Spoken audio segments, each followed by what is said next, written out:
भगवान गौतम बुद्ध के अनुसार अछूत कौन है? यह कहानी हम सुनेंगे। बहुत ही दिलचस्प एक कहानी है, मन को भा जाने वाली ये कहानी है। तो चलिए हम शुरुआत करते हैं। महात्मा बुद्ध प्रवचन सभा में आकर मौन बढ़ गए।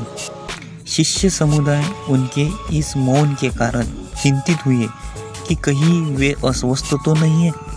आखिर एक शिष्य ने पूछ ही लिया, बंदे, आप आज इस तरह मौन क्यों है?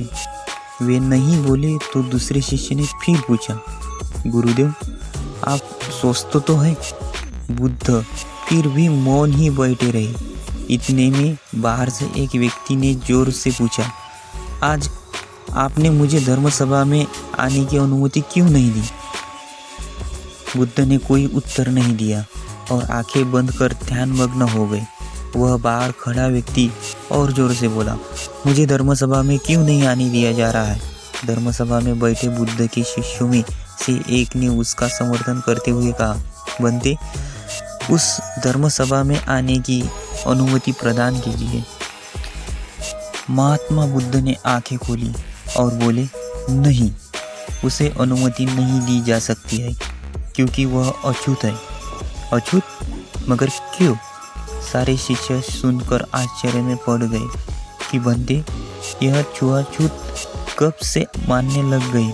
महात्मा बुद्ध ने शिष्य समुदाय के मन के भावों को ताड़ते हुए कहा, हाँ, वह अछूत है।